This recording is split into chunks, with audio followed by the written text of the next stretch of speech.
Good morning. हम लोग आज देखेंगे अगले चैप्टर का बाकी जो इस चैप्टर का बचा हुआ थोड़ा सा भाग था वो कर चुका है। हम देखेंगे कि बैतूस सेल क्या होता है। तो बैतूस सेल होता है आपका, बैतूस सेल एक ऐसी युक्ति होती है जो रासायनिक ऊर्जा को क्या करती है, वैद्युत ऊर्जा में परिवर्तित करती है। ठीक, मतलब एक प्रकार का ऐसा यंत्र जो रासायनिक ऊर्जा को क्या करता है, विद्युत ऊर्जा में परिवर्तित कर देता है। ठीक, अब हम देखेंगे कि होता कैसे है। ये जो है दो क्या करते हैं, कोई वैद्युत अपघट्य पदार्थ होता है या कह सकते हैं वैद्युत अपघट्य पदार्थ या कह सकते हैं चालकीय जो है कोई विलयन होता है।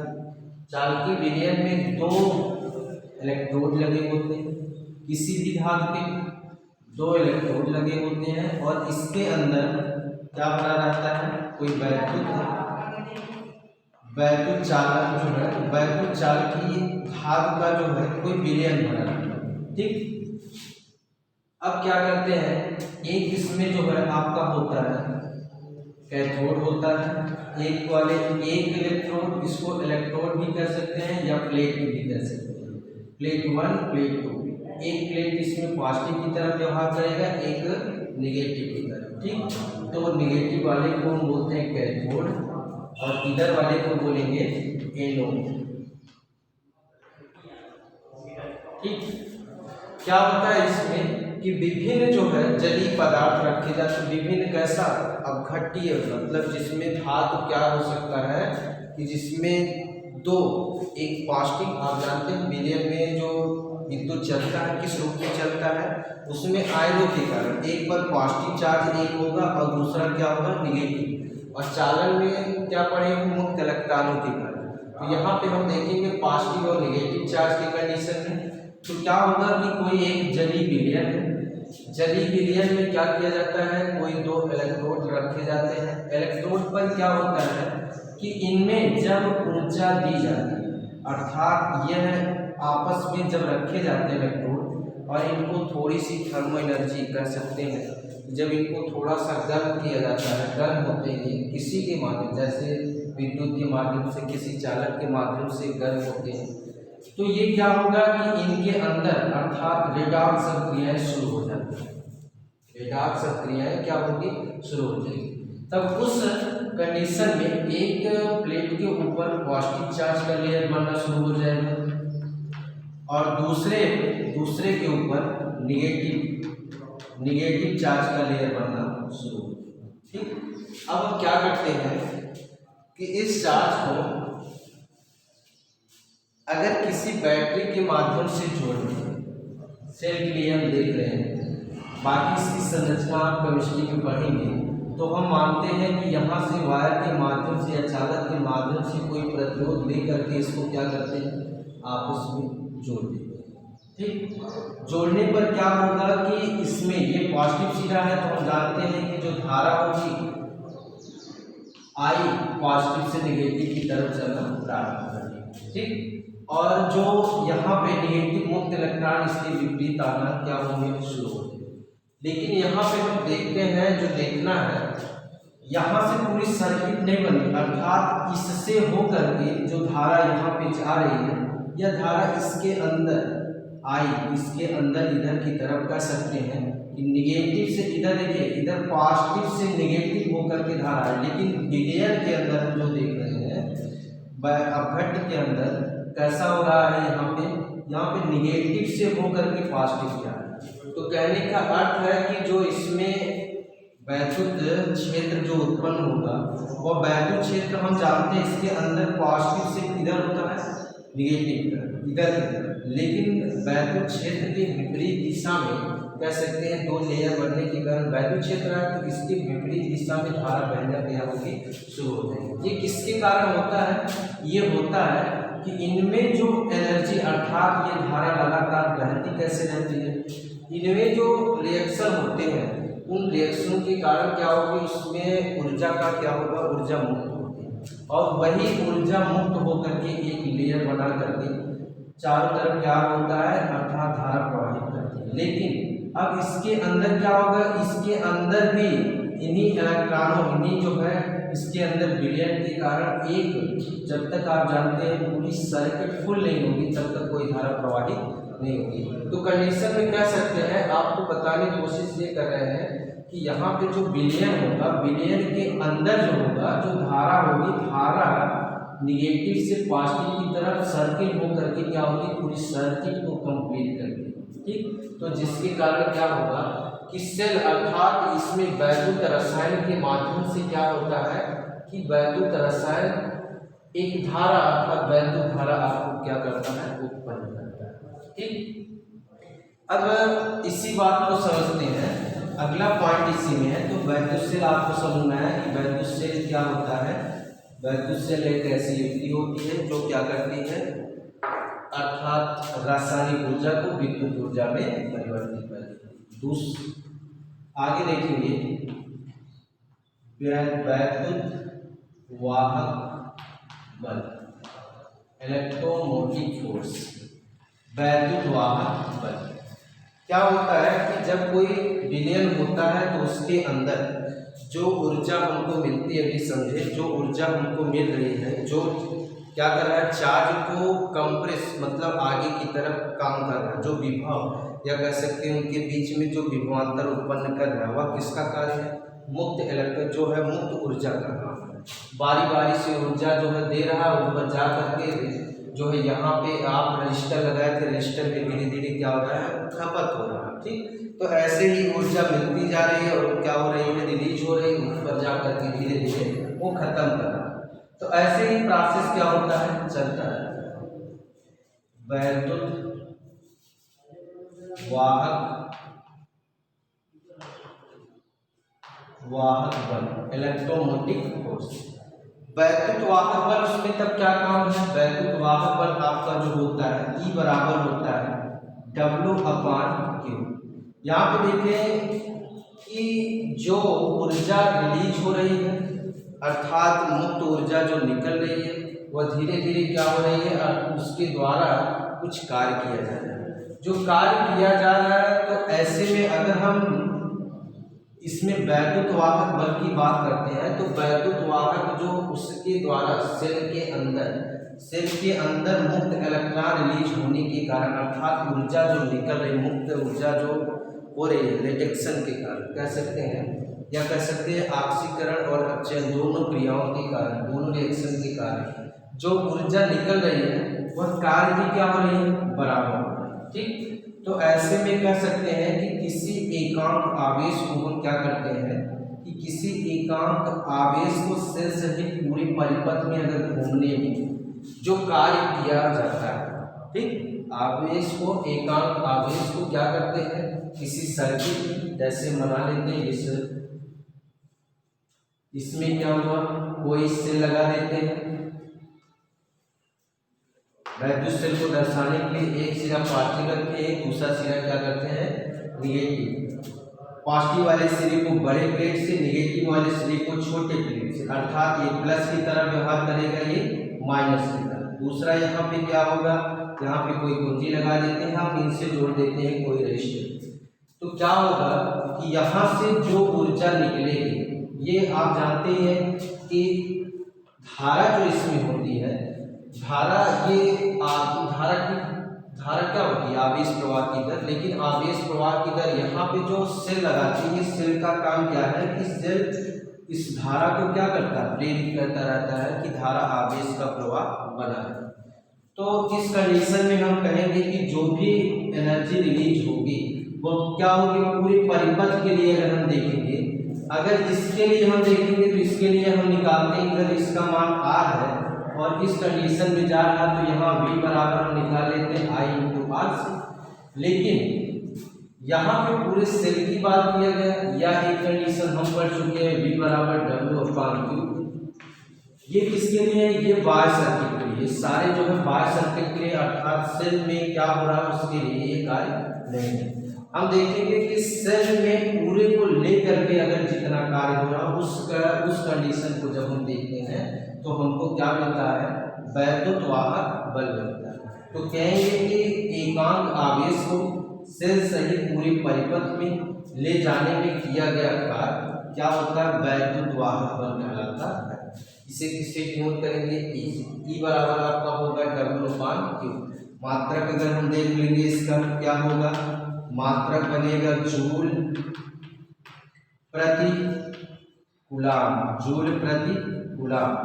इसके बाद या इसको क्या लिखते हैं, इसके बराबर वोल्ट के बराबर, क्या होगा, वोल्ट के बराबर होगा। ठीक, तो कहने का अर्थ हुआ कि जब अगर सर्किट में सेल सहित हमको पूरा देखना है तो वहां पे हमको ई मिलता है, क्या मिलेगा, ई बराबर W/Q मिलेगा। लेकिन अगर विभव देखना है तो V बराबर मिलेगा W/Q। उस सर्किट के अंदर अर्थात वो जो है सेल पर निर्भर नहीं करेगा। ठीक, अगला पॉइंट इसमें देख लेते हैं।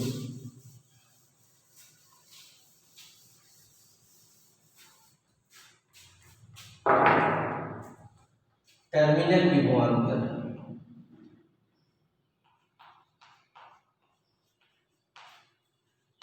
टर्मिनल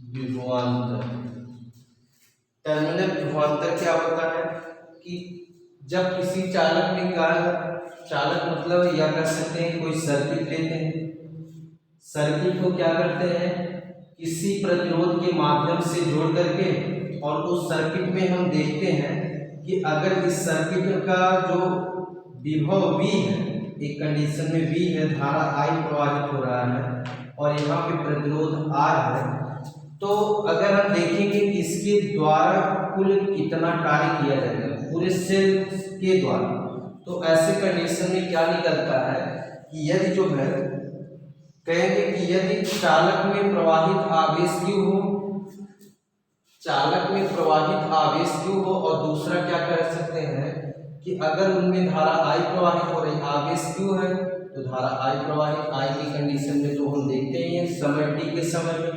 दूसरा कह सकते हैं बात कि सेल में आवेश क्या प्रवाहित करें Q, और उसका प्रेरित उसका वैद्युत वाहक बल E है, वैद्युत वाहक बल E है, आवेश Q है, तो उसके द्वारा किया गया कार्य जो होगा W क्या होगा, तो W के कंडीशन में अगर इसको मानते हैं कार्य W है तो E बराबर हमको मिलेगा W/Q।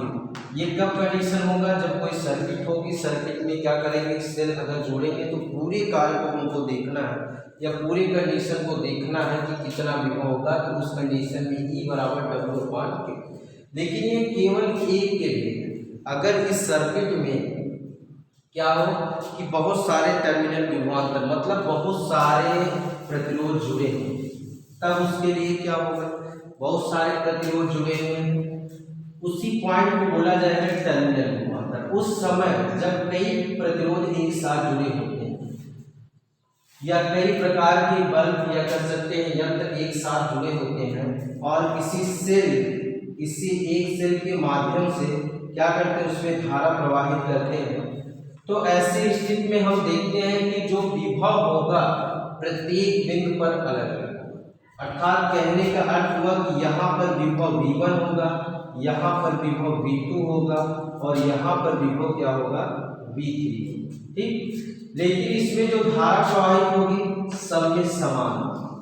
तो क्या कह सकते हैं कि जो हमारा कार्य होगा वह कार्य अगर हम देखेंगे तो W बराबर हमको मिलेगा, आवेश अगर इस कंडीशन में देखेंगे तो मिल जाएगा W बराबर Q।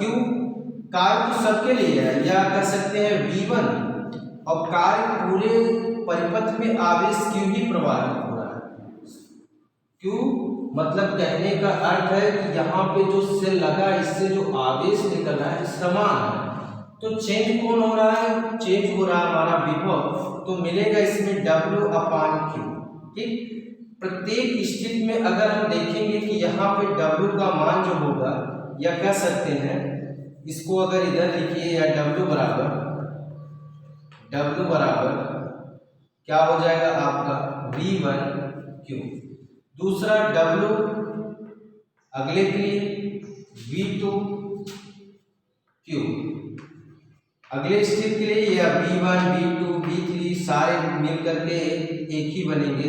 तो ऐसे स्थिति में हम कह सकते हैं B3Q या W बराबर आपको मिल जाएगा W1 plus W2 plus W3। ठीक, तो क्या कर सकते हैं कि जो टर्मिनल विभवांतर होगा प्रत्येक स्थिति में क्या होगा, बराबर की स्थिति। ठीक, तो कह सकते हैं कि हमको टर्मिनल विभवांतर जो प्राप्त होगा वह प्राप्त होगा V1 Q समान है, तो कह सकते हैं कि Q1 plus B1 plus B2 plus B3, ऐसे अगर जितने भी टर्म होंगे आगे की तरफ बढ़ता है। लेकिन अगर यह W का मान इसमें ला करके रखें तो क्या मिलेगा हमको, E बराबर मिल जाएगा। W का मान रखेंगे तो Q से Q कैंसिल हो जाएगा, तो कह सकते हैं V1 plus B2 plus B3 dot dot कहाँ तक आपको मिलेगा यन तक। ठीक, तो ये जो कंडीशन है टर्मिनल विभवांतर ये बताता है कि पूरे सर्किट में जो विभव होगा वह पूरे सर्किट का विभव किसके बराबर होगा, Q के अर्थात वैद्युत वाहक बल के क्या होगा, बराबर। ठीक, जो हमको मिलेगा E का मान प्रत्येक स्थिति में पूरे टर्मिनल विभवांतर में पूरे परिपथ में अलग अलग अगर परिपथ है तो उसमें जो विभव प्राप्त होता है वह उनका योग वैद्युत वाहक बल के क्या होता है, बराबर। ठीक, अगला पॉइंट इससे भी छोटा सा पॉइंट और देखते हैं।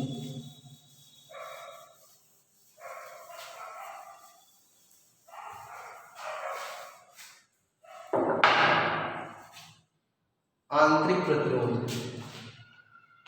सेलों का आंतरिक